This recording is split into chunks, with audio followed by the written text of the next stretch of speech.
Apex ಬ್ಯಾಂಕ್ನಲ್ಲಿ ಬಹುಕೋಟಿ ಹಗರಣ ಪ್ರಕರಣಕ್ಕೆ ಸಂಬಂಧಪಟ್ಟ ಹಾಗೆ ಡಿಸಿಸಿ ಬ್ಯಾಂಕ್ ಅಧ್ಯಕ್ಷ ಮಂಜುನಾಥ್ ಗೌಡನ ಇಡಿ ಅಧಿಕಾರಿಗಳು ಬಂಧನಕ್ಕೆ ಒಳಪಡಿಸಿದ್ದಾರೆ. ಅಪೆಕ್ಸ್ ಬ್ಯಾಂಕ್ನಲ್ಲಿ ಬಹುಕೋಟಿ ಹಗರಣ ಪ್ರಕರಣಕ್ಕೆ ಸಂಬಂಧಪಟ್ಟ ಹಾಗೆಯೇ ನಿನ್ನೆ ಇಡೀ ದಿನ ಇಡಿ ಅಧಿಕಾರಿಗಳು 8 ರಿಂದ 9 ಕಡೆಗಳಲ್ಲಿ ದಾಳಿಯನ್ನ ಮಾಡಿದ್ರು. ಸಾಕಷ್ಟು ದಾಖಲೆಗಳನ್ನು ಪರಿಶೀಲನೆ ಮಾಡಿದ್ದಾರೆ, ವಶಕ್ಕೆ ಪಡೆದುಕೊಂಡಿದ್ದಾರೆ. ನಿನ್ನೆ ಮಂಜುನಾಥ್ ಗೌಡರನ್ನ ವಶಕ್ಕೆ ಪಡೆದಂತಹ ಇಡಿ ಅಧಿಕಾರಿಗಳು ಬಂಧನಕ್ಕೆ ಒಳಪಡಿಸಿದ್ದಾರೆ. ನಿನ್ನೆ ಮಂಜುನಾಥ್ ಗೌಡ ಅವರ ಮನೆ ಕಚೇರಿ ಮೇಲೆ ಇಡಿ ಅಧಿಕಾರಿಗಳು ದಾಳಿಯನ್ನ ಮಾಡಿದ್ರು. ದಾಳಿಯ ವೇಳೆ ಸಾಕಷ್ಟು ಕಾಲ ಅಲ್ಲಿ ಮನೆಯಲ್ಲಿರುವಂತಹ ದಾಖಲೆಗಳನ್ನು ಪರಿಶೀಲನೆ ಮಾಡಿ ಆ ನಂತರ ಮಂಜುನಾಥ್ ಗೌಡ ಅವರನ್ನ ವಶಕ್ಕೆ ಪಡೆದಿದ್ರು ಇಡಿ ಅಧಿಕಾರಿಗಳು. ಇವತ್ತು ಬಂಧಿಸಿ ಕೋರ್ಟ್ಗೆ ಹಾಜರುಪಡಿಸಿದೆ ಇಡಿ. 1ನೇ ಸಿಸಿಎಚ್ ಕೋರ್ಟ್ಗೆ ಹಾಜರುಪಡಿಸಿದ್ದಾರೆ ಇಡಿ ಅಧಿಕಾರಿಗಳು. ಈಗಾಗಲೇ ನೀವು ದೃಶ್ಯಗಳಲ್ಲೂ ಕೂಡ ನೀವು ಗಮನಿಸ್ತಾ ಇದ್ದೀರಾ. ಡಿಸಿಸಿ ಬ್ಯಾಂಕ್ ಅಧ್ಯಕ್ಷ ಈಗಾಗಲೇ ಕೋರ್ಟ್ಗೆ ಹಾಜರುಪಡಿಸಲಾಗಿದೆ. ಈಗ ಈ ಒಂದು ಪ್ರಕರಣಕ್ಕೆ ಸಂಬಂಧಪಟ್ಟ ಹಾಗೆ ಏನೆಲ್ಲ ಮಾಹಿತಿಗಳನ್ನು ಕೇಳಬೇಕು ಆ ಎಲ್ಲ ಮಾಹಿತಿಗಳನ್ನು ನಿನ್ನೆ ಪಡ್ಕೊಂಡಿದ್ದಾರೆ, ದಾಖಲೆಗಳನ್ನು ಪಡ್ಕೊಂಡಿದ್ದಾರೆ. ಅದಾದ ನಂತರ ವಶಕ್ಕೆ ಪಡೆದಿದ್ದಂತಹ ಇಡಿ ಅಧಿಕಾರಿಗಳು ಬಂಧನಕ್ಕೆ ಒಳಪಡಿಸಿ ಇವತ್ತು ಕೋರ್ಟ್ಗೆ ಹಾಜರುಪಡಿಸಿದ್ದಾರೆ. ಇದೀಗ ಅವರನ್ನು ಮತ್ತೆ ಕಸ್ಟಡಿಗೆ ಕೇಳ್ತಾರಾ ಅಥವಾ ನ್ಯಾಯಾಂಗ ಬಂಧನಕ್ಕೆ ಒಪ್ಪಿಸ್ತಾರಾ ಅನ್ನೋದನ್ನ ಕಾದು ನೋಡಬೇಕಾಗಿದೆ. 1ನೇ ಸಿಸಿಎಚ್ ಬ್ಯಾಂಕ್ಗೆ ಈಗಾಗಲೇ ಹಾಜರುಪಡಿಸಲಾಗ್ತಾ ಇರುವಂಥದ್ದು. ಮಂಜುನಾಥ್ ಗೌಡ ಅವರನ್ನು ನಿನ್ನೆ ಇಡಿ ವಶಕ್ಕೆ ಪಡೆದ ಬಳಿಕ ಇದೀಗ ಬಂಧನ ಪ್ರಕ್ರಿಯೆಯನ್ನು ತೋರಿಸಿ ಕೋರ್ಟ್ಗೆ ಹಾಜರುಪಡಿಸಿದ್ದಾರೆ. 24 ಗಂಟೆಯ ಒಳಗೆ ಕೋರ್ಟ್ಗೆ ಹಾಜರುಪಡಿಸಬೇಕು ಬಂಧನ ತೋರಿಸಿದ ಬಳಿಕ. ಸೊ ಈ ಹಿನ್ನೆಲೆಯಲ್ಲಿ ಇದೀಗ ಕೋರ್ಟ್ಗೆ ಹಾಜರುಪಡಿಸ್ತಾ ಇದ್ದು ಆ ನಂತರ ಏನು ಇಡಿ ಅವರು ಕಸ್ಟಡಿಗೆ ಪಡೆದುಕೊಳ್ತಾರಾ ಅಥವಾ ನ್ಯಾಯಾಂಗ ಬಂಧನನ ನೋಡಬೇಕಾಗುತ್ತೆ. ಇದರ ಬಗ್ಗೆ ಇನ್ನಷ್ಟು ಡೀಟೇಲ್ಸ್ ಅನ್ನ ಕೊಡೋದಕ್ಕೆ ನಮ್ಮ ರಿಪೋರ್ಟರ್ ಗಂಗಾಧರ್ ವಾಗಟನ್ ನೇರ ಸಂಪರ್ಕದಲ್ಲಿ ಜಾಯ್ನ್ ಆಗಿದ್ದಾರೆ. ಗಂಗಾಧರ್, ನಿನ್ನೆನೇ ಇಡಿ ಅಧಿಕಾರಿಗಳು 8 ರಿಂದ 9 ಕಡೆ ದಾಳಿಯನ್ನ ಮಾಡಿದ್ರು. ಮಂಜುನಾಥ್ ಗೌಡ ಅವರನ್ನು ನಿನ್ನೆನೇ ವಶಕ್ಕೆ ಕೂಡ ಪಡ್ಕೊಂಡಿದ್ರು. ಇದೀಗ ಕೋರ್ಟ್ಗೆ ಹಾಜರುಪಡಿಸಿದ್ದಾರೆ. ಮತ್ತೆ ಕಸ್ಟಡಿಗೆ ಕೇಳುವಂತಹ ಚಾನ್ಸಸ್ ಇದೆಯಾ? ವಿಚಾರಣೆ ಸಂದರ್ಭದಲ್ಲಿ ಏನೆಲ್ಲ ಅಂಶಗಳನ್ನ ಬಾಯ್ಬಿಟ್ಟಿದ್ದಾರೆ ಮಂಜುನಾಥ್ ಗೌಡ? ಖಂಡಿತವಾಗಿಯೂ ನವಿತಾ ಜೈನ್, ಶಿವಮೊಗ್ಗದ ಡಿಸಿಸಿ ಬ್ಯಾಂಕ್ ಅಧ್ಯಕ್ಷರಾಗಿರುವಂತಹ ಮಂಜುನಾಥ್ ಗೌಡ ನಿವಾಸ ಕಚೇರಿ ಸೇರಿದಂತೆ ಸುಮಾರು 8-9 ಕಡೆ ಇಡಿ ಅಧಿಕಾರಿಗಳು ನಿನ್ನೆ ರೇಡ್ ಅನ್ನ ಮಾಡಿದ್ರು. ಆ ನಂತರ ಬೆಂಗಳೂರಲ್ಲಿ ಚಾಮರಾಜಪೇಟೆಯ ಒಂದು ಕಚೇರಿ ಏನಿದೆ ಅಪೆಕ್ಸ್ ಬ್ಯಾಂಕ್ ಅಲ್ಲಿ ಅವರನ್ನ ಕಷ್ಟೇ ವಶಕ್ಕೆ ಪಡೆಯಲಾಯಿತು. ನಂತರ ಕರ್ಕೊಂಡು ಹೋದಂತಹ ಇಡಿ ಅಧಿಕಾರಿಗಳು ಈಗ ಇವತ್ತು ಕೋರ್ಟ್ಗೆ ಹಾಜರುಪಡಿಸಿದೆ. ಈ ಮೂಲಕವಾಗಿ ಈಗ ಅವರ ಬಂಧನ ಪ್ರಕ್ರಿಯೆ ಅಧಿಕೃತವಾಗಿರುವಂತದ್ದು. ಈಗ ಸದ್ಯ ಈಗ ಮಂಜುನಾಥ್ ಗೌಡರನ್ನ ಬಂಧನ ಮಾಡಿರುವಂತಹ ಇಡಿ ಅಧಿಕಾರಿಗಳು ಈಗ ಕೋರ್ಟ್ಗೆ, ಸ್ಪೆಷಲ್ ಕೋರ್ಟ್ಗೆ ಈಗ ಹಾಜರುಪಡಿಸಿದ್ದಾರೆ. ಈಗ ಕಸ್ಟಡಿಗೆ ಕೇಳಿಕೊಳ್ಳುವಂತ ನಿಟ್ಟಿನಲ್ಲಿ ಈಗ ಅವರು ಸಿದ್ಧತೆಯನ್ನ ಮಾಡ್ಕೊಂಡಿದ್ದಾರೆ. ಇನ್ನು ಕೆಲವೇ ಹೊತ್ತಲ್ಲಿ ಅವರು ಕಸ್ಟಡಿಗೆ ಏನು ಪ್ರೊಸೀಜರ್ ಏನಿದೆ ಕೋರ್ಟ್ನ ಒಂದು ವಿಚಾರಣೆ ಕೂಡ ಈಗ ಪ್ರಾರಂಭ ಆಗುವಂತದ್ದು. ಸದ್ಯ ಇಡಿ ಅಧಿಕಾರಿಗಳು ಕೂಡ ಆಗಿರ್ಬೋದು ಮತ್ತೆ ಅವರ ವಕೀಲರು ಕೂಡ ಒಂದು ಚರ್ಚೆಯನ್ನು ನಡೆಸ್ತಾ ಇದ್ದಾರೆ. 2018ರಲ್ಲಿ ನಡೆದಂತಹ ಸುಮಾರು ಕೋಟ್ಯಾಂತರ ರೂಪಾಯಿ ವ್ಯವಹಾರಕ್ಕೆ ಸಂಬಂಧಪಟ್ಟಂತೆ ಏನು ಒಂದು ಎಸಿಬಿ ಎಫ್ಐಆರ್ ದಾಖಲು ಮಾಡಿತ್ತು, ಅದೇ ಸಂದರ್ಭದಲ್ಲಿ ಬಂಧನ ಮಾಡಿತ್ತು. ಅನಂತರ ಚಾರ್ಜ್ ಶೀಟ್ ಅಲ್ಲಿ ಅವರ ಹೆಸರನ್ನ ಕೈ ಬಿಡಲಾಗಿತ್ತು.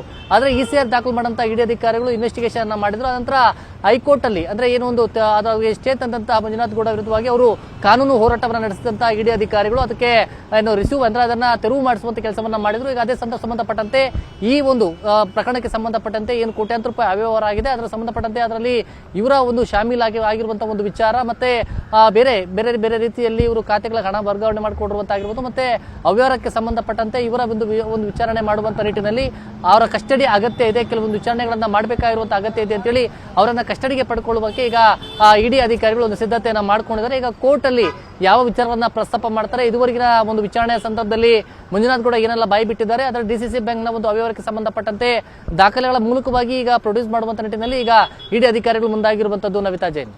ಗಂಗಾಧರ್, ಈಗಾಗಲೇ ಈ ಒಂದು ಇಡಿ ಸಮನ್ಸನ್ನೇ ಪ್ರಶ್ನೆ ಮಾಡಿ ಇವರು ಕೋರ್ಟ್ಗೆ ಕೂಡ ಹೋಗಿದ್ರು, ಅದು ರಿಜೆಕ್ಟ್ ಕೂಡ ಆಗಿತ್ತು. ಆದರೆ ಇದೀಗ ಇಡಿ ಅಧಿಕಾರಿಗಳು ಸತತವಾಗಿ ನಿನ್ನೆಯಿಂದಲೂ ಕೂಡ ನಾವು ಗಮನಿಸಿದ್ವಿ, ನಿನ್ನೆಯಿಂದ 8-9 ಕಡೆ ದಾಳಿ ಮಾಡಿದಂತಹ ಸಂದರ್ಭದಲ್ಲೂ ಕೂಡ ಅನೇಕ ದಾಖಲೆಗಳನ್ನು ವಶಕ್ಕೆ ಪಡ್ಕೊಳ್ಳುವಂತಹ ಕೆಲಸವನ್ನ ಮಾಡಿದ್ದಾರೆ.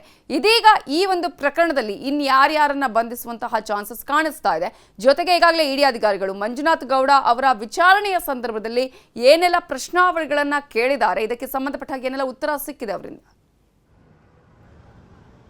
ನವಚೇತನ್, ಪ್ರಮುಖವಾಗಿ ನಿನ್ನೆ ಶಿವಮೊಗ್ಗ ಸೇರಿದಂತೆ ಬೆಂಗಳೂರಲ್ಲೂ ಕೂಡ ರೇಡ್ ಅನ್ನ ಮಾಡಿದ್ರು. ಸುಮಾರು 8-9 ಕಡೆ ರೇಡ್ ಮಾಡಿದಂತಹ ಸಂದರ್ಭದಲ್ಲಿ ಕೆಲ ದಾಖಲೆಗಳನ್ನ ಬ್ಯಾಂಕ್ಗೆ ಸಂಬಂಧಪಟ್ಟಂತಹ ದಾಖಲೆಗಳನ್ನ ವಶಕ್ಕೆ ಪಡ್ಕೊಂಡಿರುವಂತದ್ದು. ಅದಲ್ಲದೆ ಡಿಸಿಸಿ ಬ್ಯಾಂಕ್ ನಲ್ಲಿ ಕೆಲವು ಅವ್ಯವಹಾರಕ್ಕೆ ಏನು ಕೋಟ್ಯಾಂತರ ರೂಪಾಯಿ ಅವ್ಯವಹಾರ ಆಗಿದೆ ಅಂತ ಹೇಳಲಾಗ್ತಾ ಇದೆ. ಅದರಲ್ಲಿ ಕೆಲ ಇವರು ಸಿಬ್ಬಂದಿ ವರ್ಗದವರು ಕೂಡ ಆಗಿರಬಹುದು, ಅದರಲ್ಲಿ ಸಿಬ್ಬಂದಿ ವರ್ಗ ಸೇರಿದಂತೆ ಕೆಲವರು ಅದರಲ್ಲಿ ಪಾರ್ಟಿಸಿಪೇಟ್ ಅಂದ್ರೆ ಅದರಲ್ಲಿ ಭಾಗಿಯಾಗಿರುವಂತಹ ವಿಚಾರ ಇದೆ. ಆದ್ರೆ ಇದುವರೆಗೂ ಕೂಡ ಈಗ ಮಂಜುನಾಥರ ಗೌಡನನ್ನ ಕಸ್ಟಡಿಗೆ ಪಡ್ಕೊಂಡು ವಿಚಾರಣೆಯಲ್ಲಿ ಬಾಯಿ ಬಿಡಿಸಬೇಕಾಗಿರುವಂತದ್ದು. ಅದರಲ್ಲಿ ಕೆಲವರು ಕೂಡ ಇದರಲ್ಲಿ ಲಾಕ್ ಆಗುವಂತ ಸಾಧ್ಯತೆ ಇದೆ ಅಂತ ಹೇಳಲಾಗ್ತಾ ಸಿಗ್ತಾ ಇರುವಂತದ್ದು. ಈಗ ಇನ್ನೂ ಕೂಡ ಕೋರ್ಟ್ ಪ್ರೊಸೀಜರ್ ಏನಿದೆ, ಪ್ರೊಸೀಜರ್ ಈಗ ಪ್ರಾರಂಭ ಆಗಿಲ್ಲ.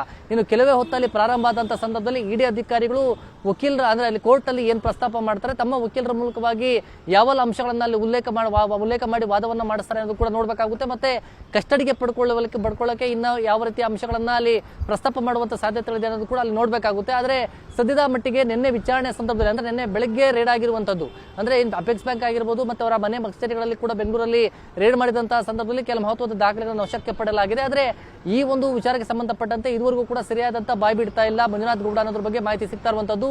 ಈ ಅವ್ಯವಹಾರಕ್ಕೆ ಸಂಬಂಧಪಟ್ಟಂತೆ ಸರಿಯಾದ ಮಾಹಿತಿಯನ್ನ ಅವ್ರು ಬಾಯಿ ಬಿಡ್ತಿಲ್ಲ ಅನ್ನೋ ಬಗ್ಗೆ ಕೂಡ ಪ್ರಸ್ತಾಪ ಆಗುವಂತ ಸಾಧ್ಯತೆ ಇದೆ. ಯಾಕಂದ್ರೆ ಕಸ್ಟಡಿ ವಶಕ್ಕೆ ಪಡೆಯುವಂತ ಸಂದರ್ಭದಲ್ಲಿ ಅವರನ್ನ ಬಾಯಿ ಬಿಡಿಸುವಂತ ಪ್ರಯತ್ನ ಮಾಡಿದ್ರೆ ಈ ಪ್ರಕರಣಕ್ಕೆ ಸಂಬಂಧಪಟ್ಟಂತೆ ಯಾವುದೇ ರೀತಿ ಅವರು ಬಾಯಿ ಬಿಟ್ಟಿಲ್ಲ ಅನ್ನೋ ವಿಚಾರ ಏನಿದೆ ಅದಕ್ಕೆ ಸಂಬಂಧಪಟ್ಟಂತೆ ಅದನ್ನ ಕೋರ್ಟ್ ಗಮನಕ್ಕೆ ತರುವಂತ ಸಾಧ್ಯತೆ ಇರುವಂತದ್ದು.